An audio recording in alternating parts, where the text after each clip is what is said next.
as soon as you feel like giving up, that's where you got to keep pushing, because I think that's where you're going to grow and you're going to expand and you're going to be able to do some amazing things. You can be a great testimony and story to another entrepreneur down the road. And I was like, you having this conversation with you, I'm going to push you. I'm not going to tell you need to close up doors. You need to keep pushing. And because it's so easy to give up. It's so easy to quit.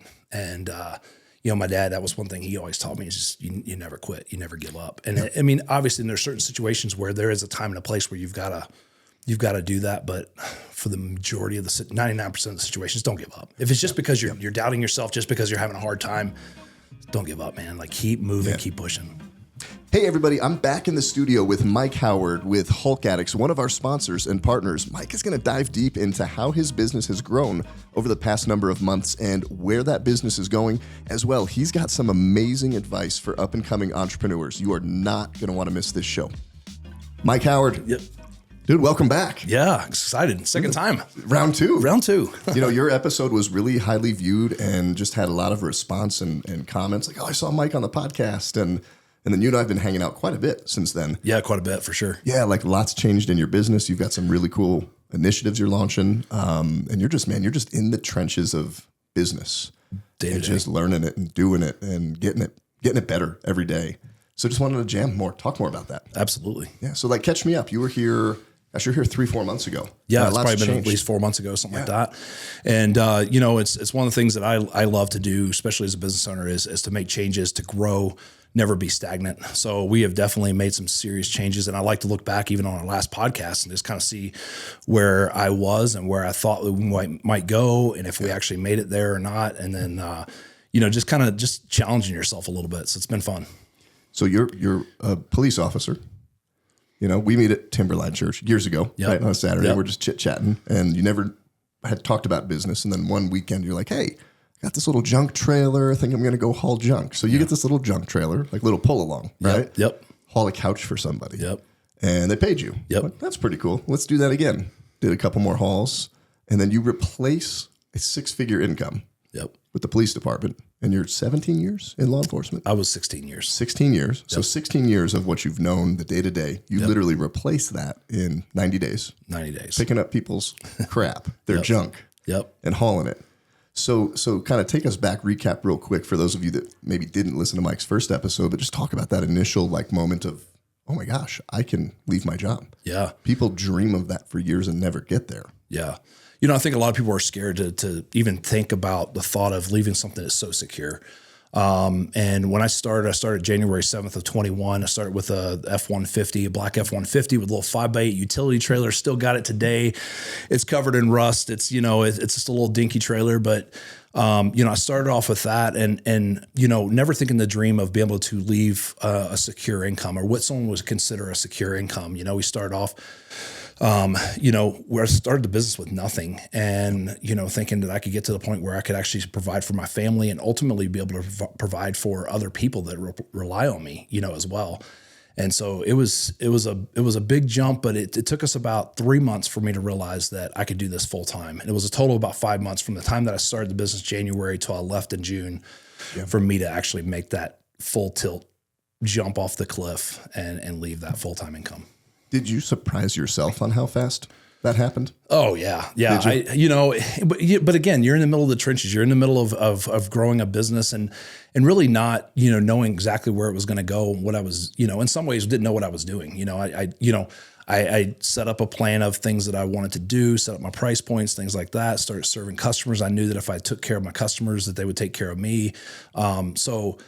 In a way, you definitely surprise yourself to realize, and I really try to look back and say, how in the world did I do this? Like, what was the deciding factor? What were things that I felt were that created the place where we are right now? Yeah. And it's kind of cool to look back on that, because I think sometimes you forget about that when you're in the trenches. So what were those things? So business owners listening, cool, Mike, you did it. Like, yeah, I learned some things, but what were those 2 or 3 things that you think you did that really contributed to that success in that first 90 days? just a consistency. I think the consistency of what I did day in and day out, answering my phone calls from customers, making sure that I was showing up on time, making sure I was doing what I said I was going to do.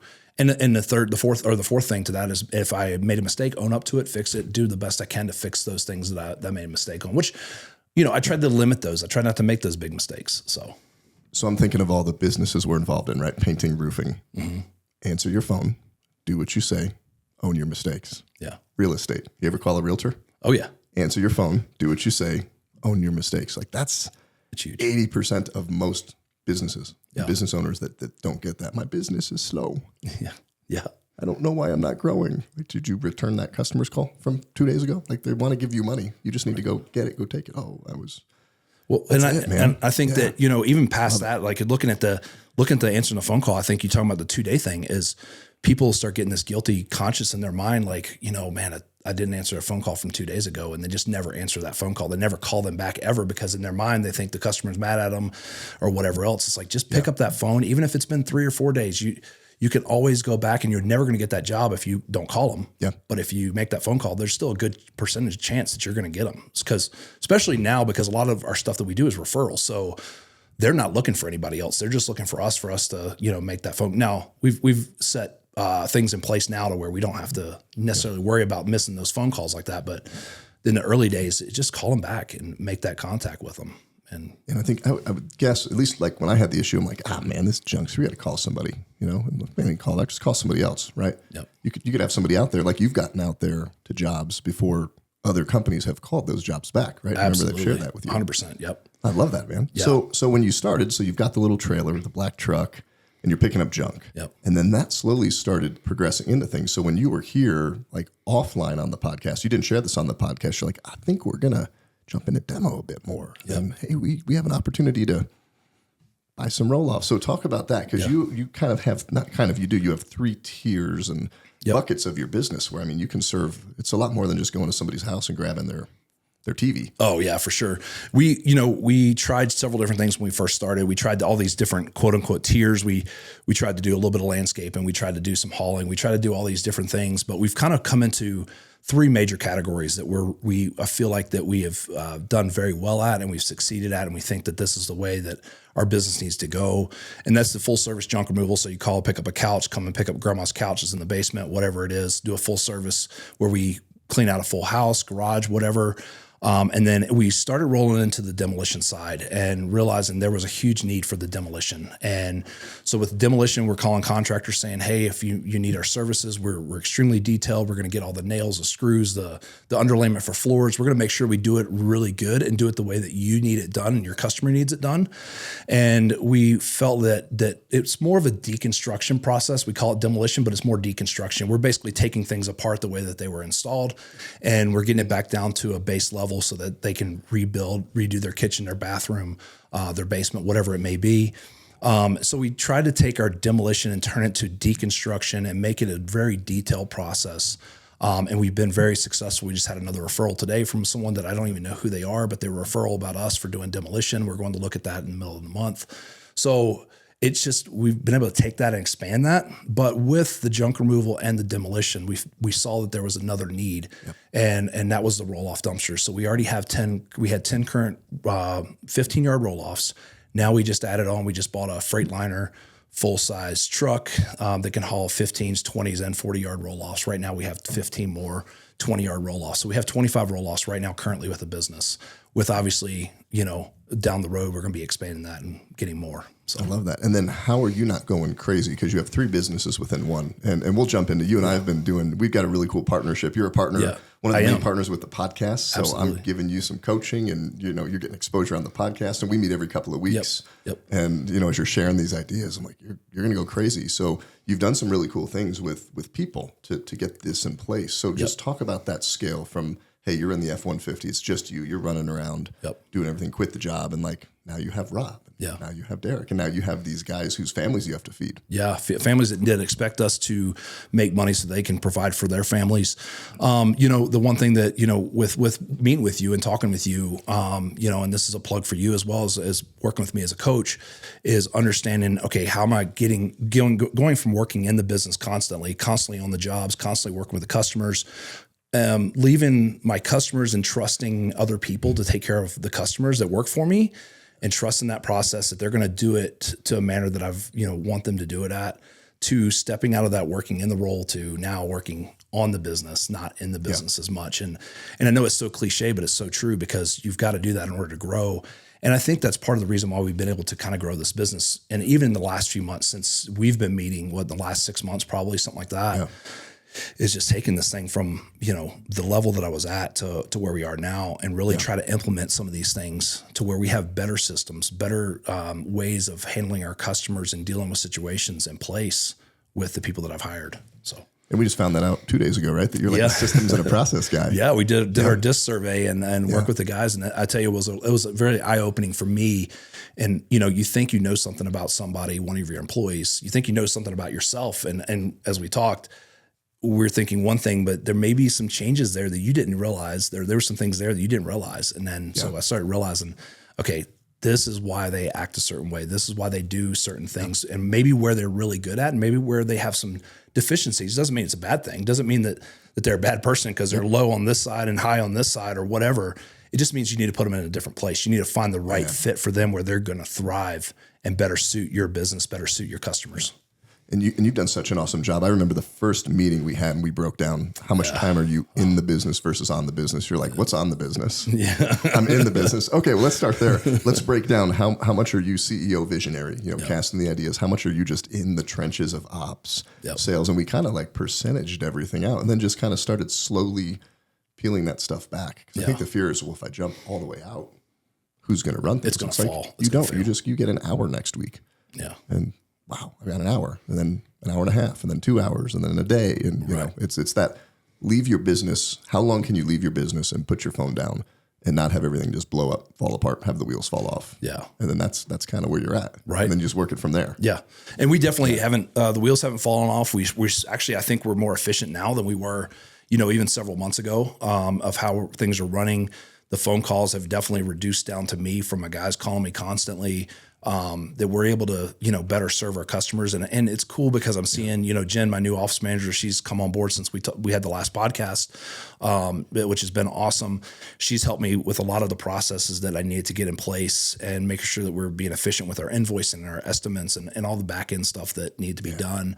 Rob, I think on the front end of taking the phone calls to scheduling has been way more efficient on that. So it's been good to see that and really understanding really what I needed to be doing as a business owner. I feel like when we broke down on that whiteboard, I look at all the stuff that we broke down. I'm like, man, the biggest deficiency was me, trying to do too much. I was always trying to get my hand in every little single thing, not being a micromanager because I can't stand when someone's a micromanager, but just trying to still have that control a little bit. And when I started letting that go, it freed me up a lot. So for me, I remember, I know I'm a control freak, so I'm always constantly monitoring that. But for me, when I started really stepping out of the business, there's a weird, it's almost like a parent stepping away from a kid. They're going to raise their family and build that next generation. It's like, they don't need me. Nope. And that was a weird thing for me personally, just for my identity. I'm like, these people that relied on me. Yeah. And I was always in there to help. They don't need me anymore. Yeah, they don't. Like my son did that the other day. He's like, Dad, I got this. He's like, dude, I got this. Just let him go, and he drives off in the car. I'm like, okay. If you've got junk in your life or business that you need removed, reach out to one of our sponsors, Hulk Addicts. They are a full-service junk removal company, and they'll be able to take care of you at your home or your business to get rid of whatever you don't want. Check them out at hulkaddictsjunk.com. Are you a small business trying to navigate all of the landscape of digital marketing and don't know where to go? Reach out to one of our sponsors, Imprint Digital. They are the go-to source for all things digital marketing. They are the producers of this podcast, and they run all of the marketing for all of my companies. Check them out at imprint-digital.com. You got it. Yeah. It's a weird thing, though. Yeah. It's kind of like becoming the grandparent, right? So you've raised these kids, and I don't want to call them team member, a kid, right? But they don't know anything, right? So you've got to teach them, you've got to build them up into the business, and then they get to that certain point where you got to let them out there, let them go, let them grow, let them fail. Yeah. And then you come back and get to just be more of their coach and their mentor. Well, and it's just like, with being a football coach, I was a football coach for years, everything from little league to high school. And you work with these kids and you've got to teach them and watch them. You got to watch them make a bad tackle. You got to watch them make a bad block to coach them and pick them back up. It's not all about, just that overcorrection where you're staying on top of them and yelling and screaming at them. You definitely have that time and place, but it's all about that build back up and saying, hey, okay, let's fix what happened here and let's rebuild this. Let's fix, put this back together, and it's okay. You did what you thought was best at the time, but this is the way we really need to start doing it from here. So you've got this just like amazing story, amazing growth, amazing team. At face value though, like I've got some crap in my yard or my garage and I just need it picked up. It's such a commodity, right? Yeah. There's all these other companies out there. So what have you guys done and what makes you stand out? Yeah. We talked a little bit about this last podcast, but I think that's just super, super important to highlight, because if we've gotten to know each other, I know what those things are, and you've got some really cool purpose behind what you're doing. But I mean, you're literally just driving out to a house, throwing some crap in a dumpster, going to the dump. Yeah. So how do you make sure they pick you? What do you give to somebody that nobody else does? Well, I think that it's that extra value that we bring. Our slogan is "We get the junk out of your life," and yeah, we're just going there to pick up items, that maybe to us don't mean anything, but to those customers, those items mean something to them, whether it was a relic from, a grandparent or something like that, or maybe it was a bad divorce and there's some history and there's value behind that. I think that the great thing about our team and something that we do and something that we believe in is that compassion that we bring to our customers. And I know every company has some kind of slogan. They have something that they're putting together as the 3 major things that you're, doing in a business or whatever else. And I think if you don't have that, you're not really truly bringing that passion, that vision of your business of who you really are. And we're working on that currently right now. We've talked about that. But our slogans, we get the junk out of your life, but there's more, there's a deeper meaning behind junk. And I think that when we have those conversations with our customers, you're going to have some of those customers that don't care. They just want to know what the price is. They want it gone. They don't really care. But you're going to have some of those customers that you're going to have to dive into deeper. You're going to have to really bring that value. And we've talked about a couple different of my customers before that, I really created a connection with them because of their situation. And I think when they call us, they call Rob and they speak to someone who truly cares about them. They truly care about them, not just as a customer, but just as a person. Yes, it is a business. It is a job and we want to make money, but man, we want to really truly make an impact on people's lives. I know with being a cop, that was my goal, was to make an impact on people's lives. And dealing with a nasty situation, because they didn't call to tell me that Johnny got an A on his report card. They called because Johnny was failing, because he was doing drugs, because he was leaving the house, because he was, doing all the things he shouldn't be doing. So with this, I want to bring that compassion and that passion for the customers that they feel with each one of my guys and gals. Well, I just think for you personally, right? And I mean, anybody in law enforcement, like the impact you get to have, the good day and the good outcome that you get to see and have, what it takes to get there sometimes with all of the other negative things that are stressful, and you got people yelling, screaming, attacking you. Yeah. Like, what's your worst day in junk removal? Truck breaks down. Yeah, truck breaks down. All trucks break down. Yeah, we've had a few breakdowns, man. And you were here one day, like on a tricycle, right? Because all your vehicles were broken. Yeah, I think I called you because I was supposed to have a meeting or something. You picked me up. Can we Zoom? Pretty much. I need a ride. It was so bad the other day that I had an appointment that I needed to make, and I didn't have a truck that was available for me to drive, and I actually had set up Uber to drive me to a meeting, and it's like. Yeah. But those are sacrifices that you got to make, because you're going to have those bumps in the roads, and every business owner has them, and some of them are bigger, some are smaller. But we one of our biggest struggles has just been vehicle issues, and we're working through some of that. And we've been fortunate, we get a vehicle in, we get one back out, so that's good, So we just keep moving and keep pushing. So and that's a huge expense for you guys though too. Just maintaining those. Those are big. Those are big rigs. They're not small vehicles. Nope, they're not. Especially our new rig is huge. So. Yeah. Love that. It's definitely, and we're at a different place than we were when I was a truck and a trailer. When I was F-150 and a utility trailer, we were a total different business than we were then. I mean, we were just talking about today, we had a meeting with Jason, one of my guys, and Jen, and we were just talking about how we are now a larger company. We are in a bigger place than we were, because I mean, like when it comes to payments and things like that, everybody would call Mike and take, I would go and invoice them and I'd take the payment, whatever. Now, I don't have time to do some of those things, because I'm busy with other things that I need. We're just a bigger company, a different place now. So yeah. And you've got to know where the company is and how your roles shift and change, and you get to step out of things. Yeah, for sure. But hey, you've been able to take a vacation, man. How did that vacation go? Were you able to turn the phone off? Oh yeah, step away. Yeah, we were able to definitely step away, and especially for a few days, and just get away for a little bit, and not just be wrapped up into the day to day of the business, and just starting to let that business flourish. We're taking another one coming up, I think, in the middle of summer, and we're just going to step away, and I'm gonna tell the guys, you got to work through it. And, if there's things that need to be done, we'll figure it out when I get back. But we got to let the business continue to run. And I think we're at a place now where the business can run without me being, involved in every single aspect of it, so, which has been nice. I've been really testing those waters a little bit, like with the calendar and figuring out, jobs. I don't half the time know what jobs we have going on because my guys are handling them. They're getting them done. They got it. Yeah. So, which has definitely been a nice piece for me. Love that. Where does it go from here? Like what's the 3 to 5 year vision for Hulk Addicts here in Northern Colorado or beyond, right? Yeah. So we definitely foresee ourselves expanding further south. We're actually in the process of working on a couple different things that it's not released yet or whatever, but we're still working on some things further down south. One of our biggest issues that we have right now is just getting the vehicle situation to make sure we have vehicles that can cover different areas and things. So I would definitely say in the next 3 to 5 years, we're going to be definitely further down south covering, most of the Front Range, things like that. So, and then, with the roll-off side, I mean, that's just a never ending process. There's always roll-offs that are needed. There's so much growth in this area that there's more need for them. So, and we deal with a lot of different roll-off companies. There's a lot of companies popping up right now, but I think you got to continue to be top of mind through all that. So yeah, you guys guerrilla market. You and that painting company, right? Yeah, that painting company. Got your dang signs everywhere.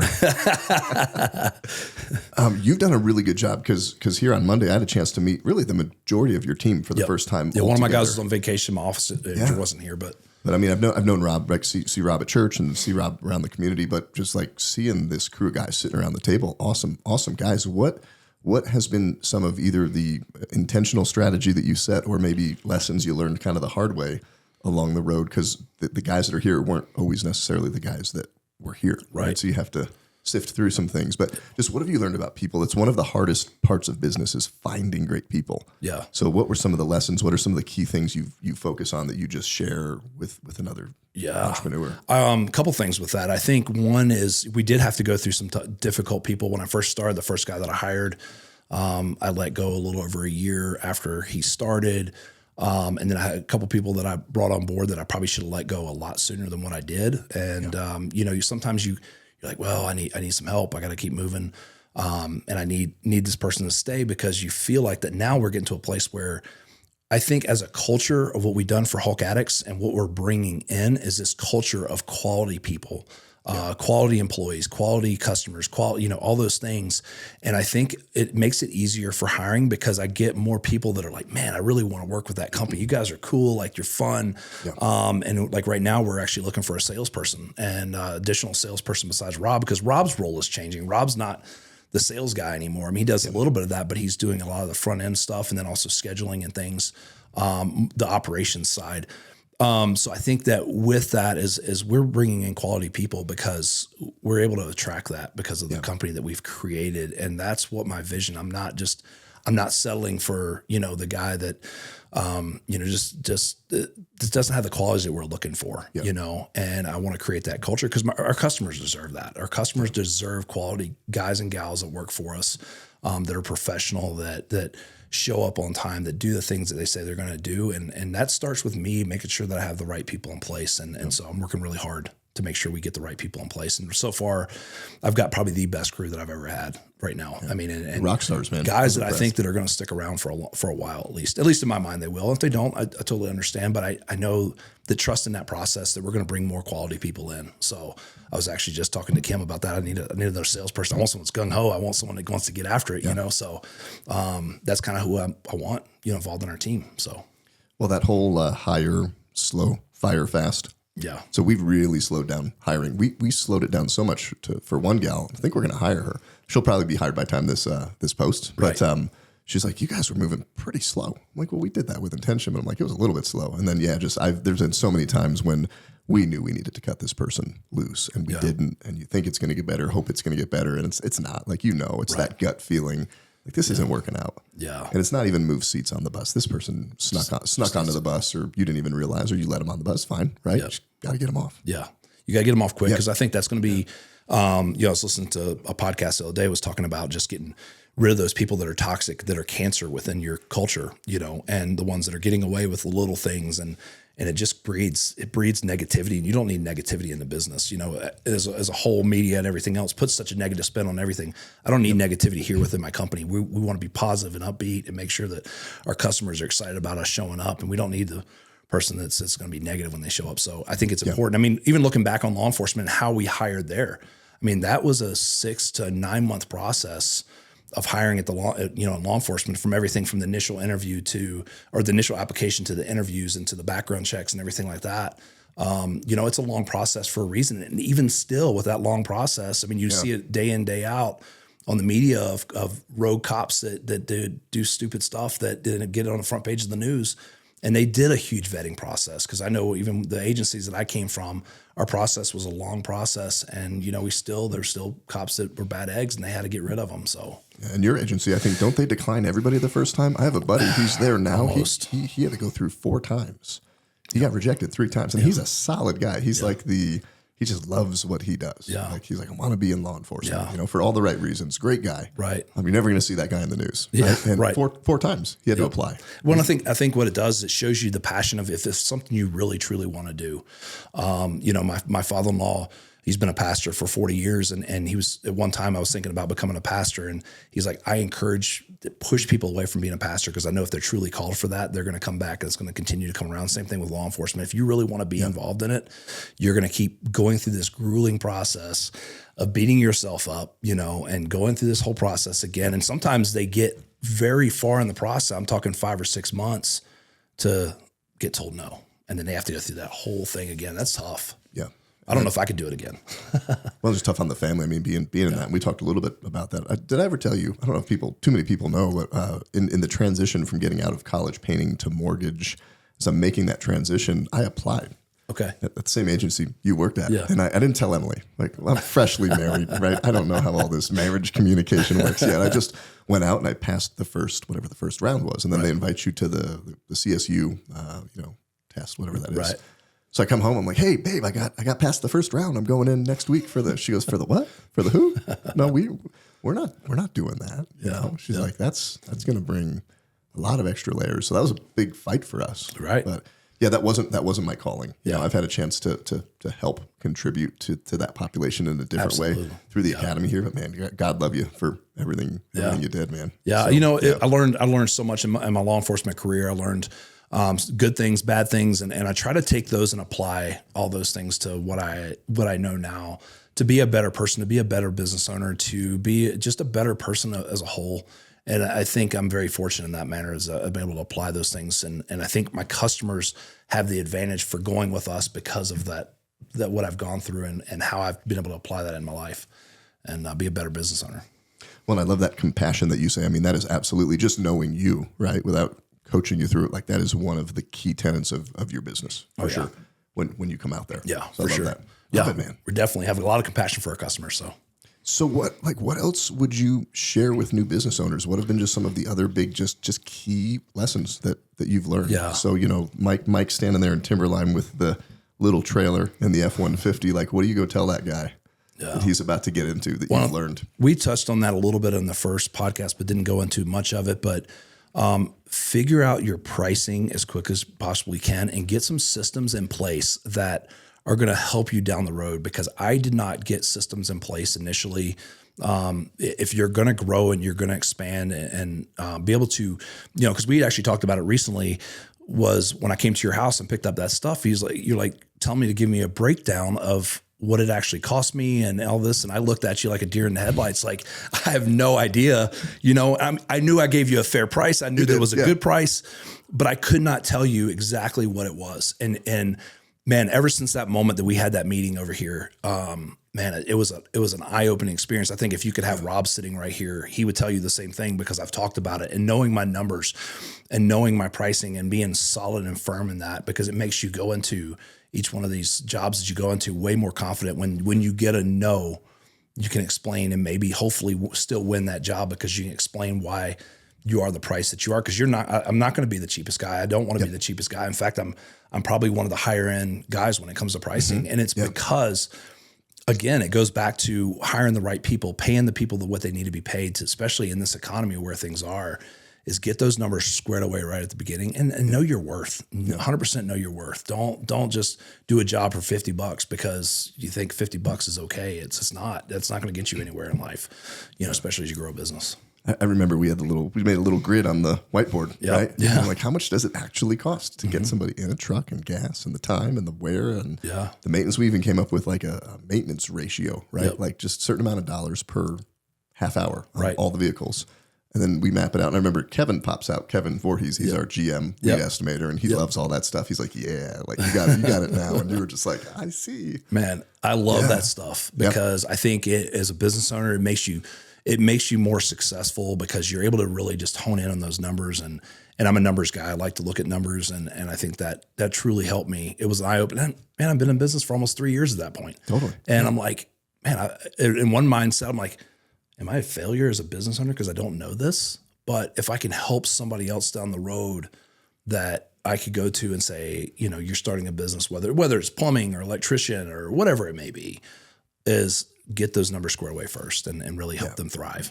And not even that, but start from the reverse of like, how much do you make? That whole profit first mentality is you had numbers and we were looking at profitability. It's like, profit may be suffering because you've got all this money bleeding everywhere. And I've been there, right, in business. So it's like, if we're running $1 million junk removal business, like what does Mike take home for all of this? What does it take to pay a great team member? How does that all work? And just, reverse engineering it in a way. Yeah. And, I think because as we've grown so fast, we went from, as a lot of people call it, chuck in a truck type of business. And we went from, basically that's what I was when I first started, but with a different vision to now that we have a lot of people. I mean, right now we employ with myself almost 9 people. I think we're right at 9 on a regular basis between our demolition and our roll-offs. I mean, we just hired Derek as our full-time roll-off driver because he has a CDL.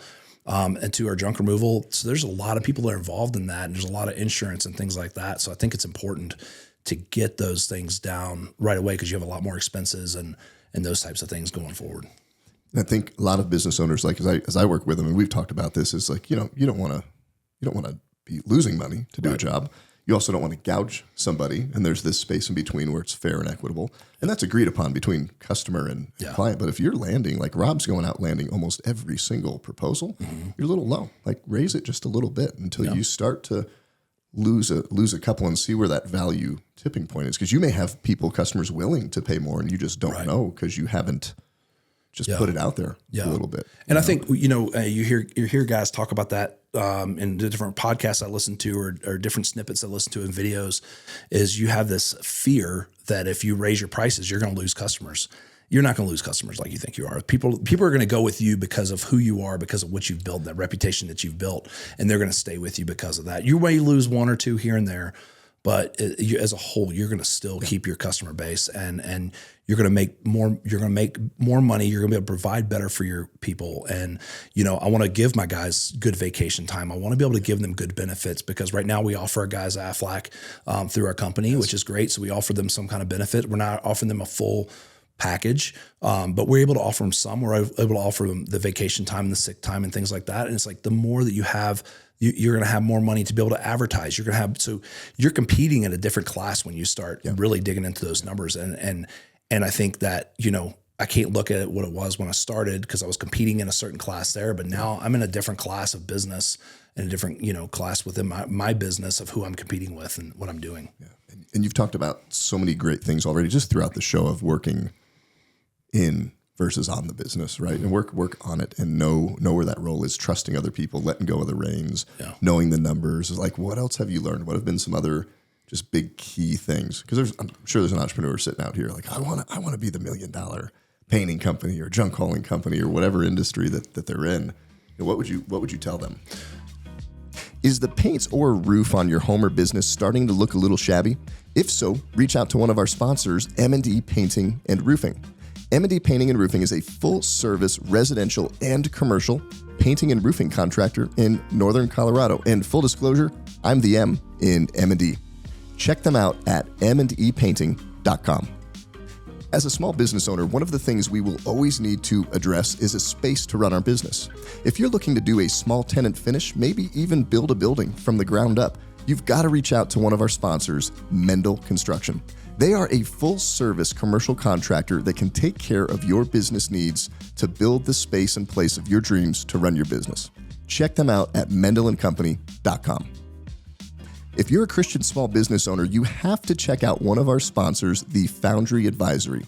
They are a Christian peer advisory community here in Northern Colorado and the Front Range that is designed to give you encouragement, support, and insight to grow your business with other like-minded Christian business owners. Not only are they a sponsor and a partner of this podcast, but I'm also a member of their community.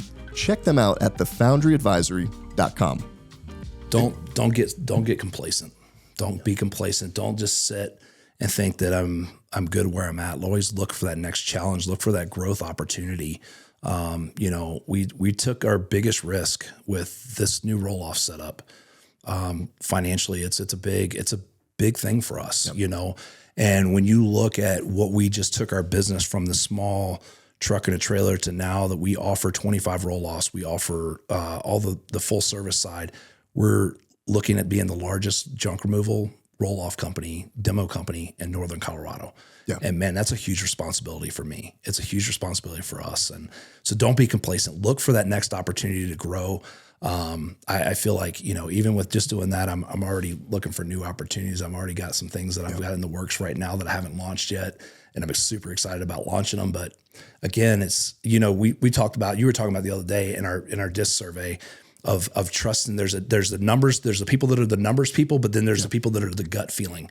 And I think you and I are very similar in that. Sometimes you just got to trust your gut, and it's really hard to explain that gut, that trust instinct to other people. Especially to somebody who needs all the data and the details. Like, I just feel it. What are you talking about? Yeah. I've had to do a lot of convincing for my wife, for her to trust my gut. And, fortunately so far we've been able to continue to build and grow, and things have gone well. And so, but it's definitely hard. So, but yeah, don't be complacent. Get yourself, expand your territory. Don't be afraid to grow. Don't be afraid to challenge yourself, as a business owner. Well, and I've seen too, and it's kind of flip. So are you the one who's always trusting your gut and that it's right? It's yes. Do you not trust it? And then you're like, yeah, I told myself so. Should have done that. Yeah. See, Emily's that way. Yeah. I mean, she has never missed in business. Right. We'll be interviewing somebody. We've spent weeks, interview. We're close to a final, we're hanging out. She'll just pop into the office to drop something off, say hi. Yeah. No, there's just something. What do you mean? You even talk to go get, I'd get pissed sometimes. Like, what do you mean? You looked at, that's a little judgmental. She's like, I just got a feeling. Right. Yep. And she never reminds me like, hey, when have I been wrong? And I always have to remind myself that. And every time that I'm like, yeah, okay, sure. Just, hire the person 6 months later. Man, they stole some money from you or whatever. Right. Right. I think it's important to trust your spouse in that. I mean, honestly, especially if you're married and a business owner out there, trust your spouse, because I think your spouse has ultimately the best, intentions for you and for the business and their family, and they're looking from a different set of lenses, and we're looking from a set of lenses as an entrepreneur, the visionary, as we continue to bring that up from a whole different set of perspective. I think sometimes you got to trust that. You got to trust them that they telling you might need to hold off a little bit. We just had a conversation yesterday about some things that we're doing, and I've got to trust that little bit of process of her telling me, hey, you're going to be able to handle all that right now? And, so it's like, oh yeah, of course I can, because I'm the type of person I am. But I had to sit back and we discussed it, and we're still working through some of that. So did you have her go take her leadership language? I have not yet. I need to actually get that done. It'd be interesting to compare those. So Janelle, like, she's a realtor here. Yeah. She's with Kentwood. She's with Kentwood. She's with Kentwood, right? Yep. So she's here rocking the real estate business, and she's still training a lot, right? She is. And is she going to do a show? She is. Actually, she's working on it right now. So gosh, you guys have like teenage kids, middle school, high school training. I mean, training for a bodybuilding show at that level that she's at, full time. Realtor. You got 3 businesses within one business. How do you guys make time for your relationship? What are a couple of just top 3 tips, right? You've got a married entrepreneur. Busy. We're busy anyway, just living in this country in this time. Like, how do you guys manage that? We just the other day I've talked about just taking time to go out with your spouse, whether it's to lunch or just doing. It doesn't have to be the typical Friday night, Saturday night date night. Go out for lunch. Call them up. Hey, you know what? I'm going to a restaurant. Why don't you meet me over here real quick? Yeah. And we go and have a 45 to an hour lunch together. Sit down and just hang out together. Those things go a long ways. They're important, and I think that it brings that perspective of the freedom that you have as a business owner and an entrepreneur is to be able to have some of those times when you just get away for a little while. It doesn't always have to be a date night. Another thing we do is our kids go to church camp in the summer, and when they go to church camp, we're going to actually take a little mini vacation for her and I. Cool. So those little things that we try to do, and it's still hard.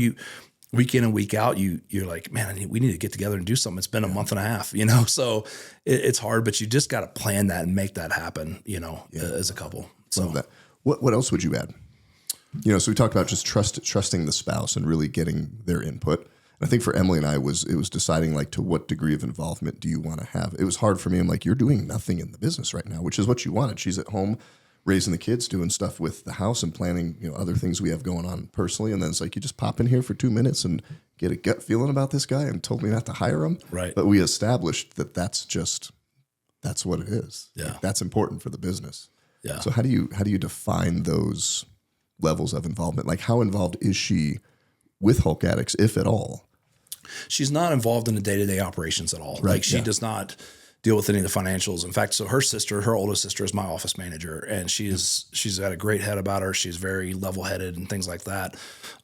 So she's involved in the business in that way, but Janelle's kind of more just on the sideline side of it and really promoting and pushing the business. She's very much in promoting our business because it is still technically, it is our business together, not just Mike Howard's business. It's Mike and Janelle's business. So she's not involved in the day-to-day by no means. She did help me in the beginning. She would go and do jobs. I remember, her helping carry out a couple couches and things like that. And, but she's truly a huge supporter of Hulk Addicts and promoting. And, anytime she gets the opportunity, she's giving out a business card and things like that. In fact, she gives more Rob's business cards than she does my own, and which is fine because that's what we're trying to gear to. Him. Yeah. Call Rob. Don't call Mike because he's got enough going on. But, so yeah, that's kind of her role in the business. And, we're looking at, again, we're getting ready to launch some other stuff with the business that is going to actually involve Janelle. Okay. So we're super can't share yet? Super excited about that. Not quite yet. We're close, but we're getting ready to launch some stuff. And we bank these for a couple weeks, right? Yeah. So all right. We'll know. Yeah. If it's there when it goes, we'll put it out. We're going to launch some stuff here pretty soon. So it's definitely going to be launched by the time this comes out. So no, I love that, man. I love that. I heard a really cool analogy. I can't remember who said it, but it was that whole, hey, is the spouse, in relation to the entrepreneur, are they the cheerleader? Like, hey, I'm on the sidelines just cheering you on. I've got your back. I'm rooting for you. Or do they cross over that boundary to like, hey, I'm a coach now, right? And I'm giving some support. I'm giving some advice. Like there's a different dynamic of, hey, I'm cheering you on. I'm supporting you to like, hey, here's some advice. Like right now in one of our businesses, it's on the field playing. Right. Like Emily has a position in no-co jiu-jitsu, and she likes it. She kicks butt at it at the front desk, which is 4 days a week. Yeah. But really defining those roles and like where do you want to have everybody on the team that's in your company, but the spouse I think is important. Yeah. Because there's been times she's like, are you wanting me to cheer you on in this, give you some insight in this, or actually come do this? Yeah. And when I heard that, I was like, oh, that's a cool analogy. Yeah, because I think it's important to find out because you may just think that, I may just think that Janelle just wants to be a cheerleader and she really doesn't. She wants to be more involved in that than some of that. And that's kind of the discussion we just recently had with the new opportunity that we have is for her to be more involved in the business. And it's a way for her to really, that's kind of her niche and the things she wants to be able to do. And it really correlates really well for her. And so she'll have more ability within the business to do some things she really wants to do. Because her picking up junk is not something she wants to do. No. Driving a roll-off truck is not something she wants to do. But, like I said, and she's not just a cheerleader. I will say, man, she's just such a strong support, but she's also just that in some ways that brains behind helping me make some of those decisions that, I need to make and bring some clarity, so to speak, to decisions we need to make. So, well, and how's she doing? Physically after fully recovered, like how we talked about that on the last show, and people just have to go watch that. Right? Yeah, so she's doing really well. She still has just with the injuries, she had everything from a broken femur to her calcaneus bone, which is the heel bone in your right heel, was completely shattered, had to be reconstructed. She had a total of 6 procedures, and so there's still lingering effects with that, with all the injuries that she had. But she still wakes up in the morning stiff and things like that nobody else is going to see. I'm the only one that sees that. The kids are the only ones that see that. Even as of this morning, her foot was stiff, and who knows what it is. It's something related to the injuries, that she had. But she's such a strong person, man. I mean, honestly, the reason why we created this business is because of her. I have to give credit where credit's due. Without her, I wouldn't have been looking for some extra income. I wouldn't have been looking at other ways to provide for my family, not knowing that chucking a truck business would turn into this major Hulk Addicts business. And it's because of her. But she's doing well. She's getting ready to go into her 6th bodybuilding competition. So she's already done 2 since the crash. So she did 3 before that. She was qualifying for nationals when she had the crash, when she was hit head on by a drunk driver. And then she did 2 more, 2 years to the date. The first one, she was 2 years to the date she started walking. She was back on stage in heels. And that was pretty emotional deal to be able to see her up on stage and them present and do a whole special thing. But she's going to be doing her 6th show. She took some more time off because she just wasn't sure that she wanted to get back into it. It was funny. We actually did one of our little date days, where we went out to lunch and it was almost simultaneously. She's like, I've really been thinking about doing competition. I was like, it's funny you say that because I was literally getting ready to tell you that you need to do another competition. And I'm a strong supporter of her doing it. It's something she's passionate about. She loves doing. She inspires women, inspires other people. And, just her story alone is an inspiration for other people. I mean, she's a podcast that she needs to be get her on here. You need to get her on here on a podcast. Dude, totally. Yeah. She's down. Let's do it. That'd be awesome. It's because her story would have definitely truly inspire other people and what she's done and how she's overcome that. And even just creating her into who she is now. Man, she's just a strong person, and some ways a more strong-willed person than I am for sure. And which is cool to see her grow. It's cool to see her overcome some of her things because she still has obstacles, that nobody else sees, and so it's pretty cool. So that's the mark of a great story, is overcoming adversity and obstacles. I mean, in the business space and the leadership space, we're seeing that stuff all the time. Yeah, and I'd encourage everybody to go back and watch the first episode because that was a nasty. It was head-on drunk driver. Yep. He was killed in the accident. Her friend was also injured. Yeah. I mean, if you looked at some of the pictures and stuff like that, you can go on my Facebook page, and stuff like that. You can dig back in those 4 years ago and see some of the photos from that. And even some of her injuries that she had from that. And man, you want to just talk about an inspiring story that just truly just kind of touches you pretty deep, whether you can relate because you have a family member that was involved in something similar or whatever else. So yeah, it's pretty cool. You know what we didn't get a chance to talk about? I was just thinking about this. Is Hulk. Where does the name Hulk come from? Yeah. You got this massive tattoo. Yeah. It's the name of your company. Yep. And when we left last time, I was like, dang it. We didn't talk about that. But share that. How did that come about? Yeah. So, obviously I'm a 6'3", almost 300 pound guy. So pretty big guy. And the Hulk theme has always been something that I've loved. This one character that I loved in Marvel. Yeah. And it has a deeper meaning because everybody thinks of the Incredible Hulk, and it's a lot bigger than just that. But my son drew a Lego Hulk, and I told my wife years ago, this is way before the business was even thought of. I was like, he drew this picture and I wanted it on my calf. I don't know why, I just wanted it on my calf. So he drew this Lego Hulk, super cool. Have it on my calf. And then when I got to creating ideas, I wanted something that would stand out for a business name and not just be, Mike's Junk Removal or, something basic.